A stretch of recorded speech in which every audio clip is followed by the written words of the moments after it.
बिस्मिल्लाहिर्रहमानिर्रहीम। अस्सलाम वालेकुम नाजरीन, तारीख की दुनिया में खुश आमदीद। नाज़रीन, जनूबी एशिया की फिजा एक बार फिर बारूद की बू से भरती जा रही है। सरहद के उस पार भारत मुसलसल इश्ताल अंगेजी कर रहा है। कभी लाइन ऑफ कंट्रोल पर बिला इश्ताल फायरिंग, कभी पाकिस्तान के खिलाफ जहरीला प्रोपोगेंडा। लेकिन नाज़रीन, भारत शायद ये भूल चुका है कि पाकिस्तान न सिर्फ एक एटमी कुव्वत है बल्कि हर महाज पर तैयार भी है। नाज़रीन, भारत की जानिब से गुज़िश्ता रात अचानक सरहदी इलाकों में हमला किया गया जिसमें लाइन ऑफ कंट्रोल के करीब देहात और फौजी चौके निशाना बनी। लेकिन भारत ये समझने में नाकाम रहा कि पाकिस्तान अब पुराना पाकिस्तान नहीं रहा। जवाब में न सिर्फ पाक फिजाइया ने फौरी जवाबी कार्रवाई की, पाकिस्तान ने दुश्मन को आसमान पर करारा जवाब दिया। भारतीय फिजाइया की जानिब से पाकिस्तानी हदूद में दरअंदाजी की कोशिश की गई, मगर पाक फिजाइया पहले से ही तैयार थी। फाइटर जेट्स ने दुश्मन को वो सबक सिखाया जिसे भारत बरसों याद रखेगा। सिर्फ चंद लम्हों में भारत के 5 जंगी तैयारे तबाह कर दिए गए। अब नाज़रीन, पाक फौज ने अपनी जदीद SH-15 तोपों को सरहदी इलाकों में तैनात कर दिया है। ये तोपें अब मुकम्मल अलर्ट हैं और दुश्मन की हर हरकत को निशाना बनाने के लिए बैठे हैं। नाज़रीन, हालिया दिनों में दोनों ममालिक के दरमियान कशीदगी खतरनाक हद तक बढ़ चुकी है और दोनों फौजें अलर्ट पोजीशन में हैं। नाज़रीन, ये सिर्फ बारूद की जंग नहीं बल्कि इसमें मुस्तकबिल के नक्शे भी बदल सकते हैं। नाज़रीन, आज की इस वीडियो में हम जानेंगे कि क्या पाकिस्तान ने इस बार वो हथियार मैदान में उतार दिया है जो दुश्मन के ख्वाब भी उजाड़ कर रख सकता है। ऐसा हथियार जो पहाड़ों को चीर दे, दुश्मन के टैंकों को राख बना दे और अगर वक्त आए तो एटमी गोला भी दागेगा। जी हाँ नाज़रीन, आज हम बात करेंगे पाकिस्तान की जदीद तरीन SH-15 होवित्ज़र के बारे में, जिसे दुनिया एटमी तोप भी कह रही है, यानी कि एटमी तोपखाना। ये वो हथियार है जिनकी मदद से एटमी बम, तोपों या मिसाइलों के जरिए दुश्मन पर दागे जा सकते हैं। और नाज़रीन, इनका इस्तेमाल मैदान जंग में दुश्मन की अफवाज को तबाह करने के लिए किया जाता है, न कि शहरों या बड़ी तंसीबात पर। नाज़रीन, न्यूक्लियर अटरली यानी कि एटमी तोपखाना दरअसल छोटे ताकत वाले एटमी हथियारों का मजमुआ होता है जो जमीन से मैदान जंग में दुश्मन अफवाज पर दागे जा सकते हैं।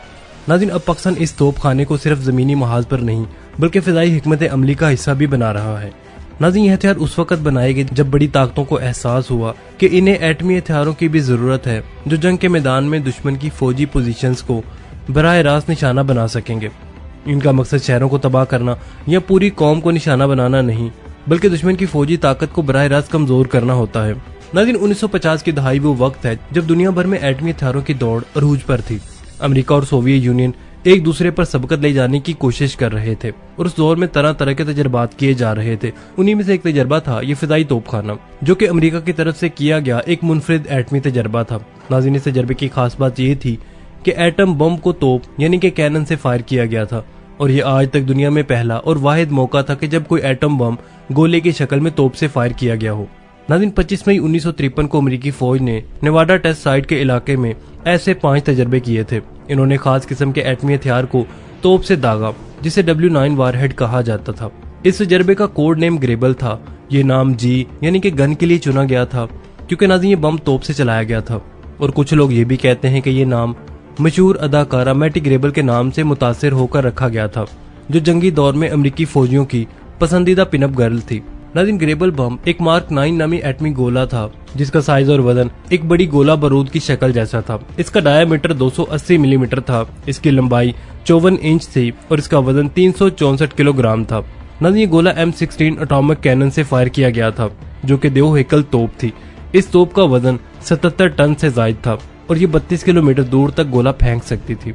नाज़रीन, जब तोप से ये बम फायर किया गया तो वो 19 सेकंड बाद तकरीबन 10 किलोमीटर दूर जाकर फिजा में 524 फीट की बुलंदी पर फटा। इस धमाके की ताकत 15 किलो टन थी, यानी कि तकरीबन उतनी ही जितनी हिरोशिमा पर गिराए गए लिटिल बॉय बम की थी। यानी धमाके की लहरें जमीन से टकराकर वापस आईं और असल धमाके की लहरों से आगे निकल गईं। नाज़रीन, इसकी वजह से धमाके से ज्यादा ड्रैग सेंसिटिव चीजों जैसे कि गाड़ियां और फौजी ट्रकों को शदीद नुकसान पहुंचा, हालांकि हवा का दबाव इतना ज्यादा नहीं था। नाज़रीन, नतीजा इस बात की तरफ इशारा था कि अगर एटमी हथियार को कम बुलंदी पर फाड़ा जाए तो वो जंगी साजो सामान के लिए ज्यादा खतरनाक हो सकता है। दिलचस्प बात यह है कि कुछ साल बाद जब दूसरा एटमी तजर्बा प्रिसेला किया गया तो ग्रेबल के कुछ फोटोज गलती से इसके नाम से जारी कर दिए गए। इस वजह से कई सरकारी दस्तावेजात और किताबों में गलत फोटो लेबल हो गई। नाज़रीन, ग्रेबल तजर्बा न सिर्फ एटमी हथियारों की तारीख में एक अहम संगे मील है बल्कि ये इस बात का भी सबूत है कि किस तरह जंगी हिकमत अमली में नए ख्यालात और टेक्नोलॉजी का इस्तेमाल किया जाता है। तोप से एटम बम चलाना शायद नाज़रीन आज अजीब लगे, लेकिन उस वक्त ये एक हैरान कुन और एक मोहलिक तजर्बा था। ये तजर्बा हमें ये सिखाता है कि जंग में जिद्दत कभी कभी इंसानियत पर बहुत भारी भी पड़ सकती है। नाज़रीन, 1 अक्टूबर 2019 को जब चीन ने अपने कौमी दिन की 70वीं सालगिरह के मौके पर बीजिंग में एक अजीम फौजी परेड की। उस टाइम लाखों चीनी अवाम ने पहली बार PCL-181 को अपनी आंखों से देखा था, तो सब ने यही कहा कि ये है हमारा मुस्तकबिल।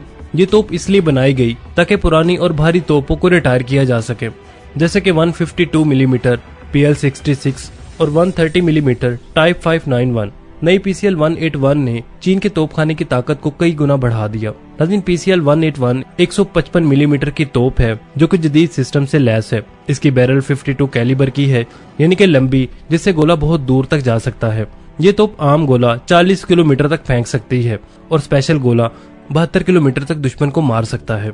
नाज़रीन, यहाँ तक कि ये लेजर गाइडेड गोले भी चलाती है जो बारिश, धुंध या रात में भी हदफ को निशाना बनाते हैं।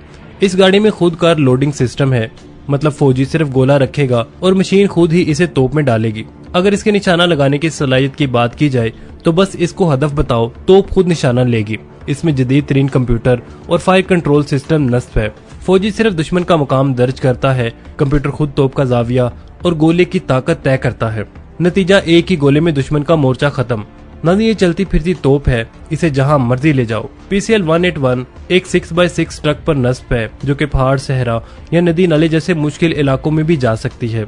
इसका वजन सिर्फ 25 टन है, इसलिए चीन का फौजी ट्रांसपोर्ट जहाज Y9 इसे हवा में भी कहीं भी लेकर जा सकता है।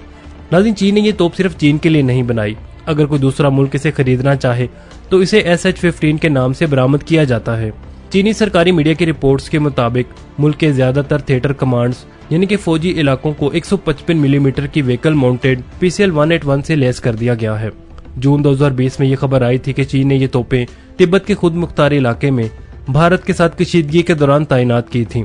नाज़रीन, फरवरी 2021 में रिपोर्ट हुआ कि कम से कम 18 PCL-181 चीन की people liberation army ground forces की सिंकियांग मिलिट्री कमांड में शामिल की जा चुकी हैं। नाज़रीन, पाकिस्तान ने हालिया बरसों में अपनी फौजी ताकत को बेहतर बनाने के लिए काफी ज्यादा इकदाम किए हैं। खास तौर पर तोपखाने के शोबे में जदीद टेक्नोलॉजी के जरिए भारत के मुकाबले में पाकिस्तान ने काफी ज्यादा बर्तरी हासिल करने की कोशिश की है। नाज़रीन, इसी सिलसिले में पाकिस्तान ने चीन से PCL-181 हासिल कर ली है। 2019 में पाकिस्तान ने चीन के साथ 236 PCL-181 यानी कि SH-15 खुदकार तोपों का मुआहदा किया था। इन तोपों की तरसील जनवरी 2022 में शुरू हुई और ये तोपें 23 मार्च 2022 को यौम पाकिस्तान की परेड में भी शामिल हुई। नाज़रीन, ज़राए के मुताबिक पाकिस्तान ने इन तोपों को मकामी तौर पर हैवी इंडस्ट्री टेक्सला में बनाने के लिए टेक्नोलॉजी की मुंतकिली यानी कि TOT भी हासिल की है, यानी कि पाकिस्तान इन तोपों को खुद भी बना सकता है। पाकिस्तान ने ये तोपें उस वक्त हासिल की जब भारत ने K9 थंडर तोपें हासिल की थी। नाज़रीन, SH-15 तोपें पाकिस्तान आर्मी की पहली 155 मिलीमीटर यानी कि 52 कैलिबर की तोपें हैं। ये तोपें very long range utterly projectile गोले भी फायर कर सकती हैं, जिनकी मार 50 किलोमीटर तक हो सकती है। मिसाल के तौर पर पाकिस्तान ने 2017 में 1332 वेरी लॉन्ग प्रोजेक्टाइल गोले मंगवाए और इन्हें मुल्क में बनाने के लिए भी टेक्नोलॉजी हासिल की गई थी।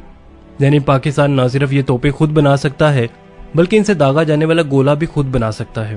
नाज़रीन, ये तोपें लेजर हदायत याफ्ता, सैटेलाइट से गाइड होने वाले और ऊपर से हमला करने वाले गोले भी फायर कर सकती है। ये गाइडेड शेल्स पाकिस्तान के रॉकेटों के मुकाबले में काफी ज्यादा सस्ते पड़ते हैं। इसके अलावा ये तोपें जोहरी गोले भी फायर करने की सलाहियत रखती हैं।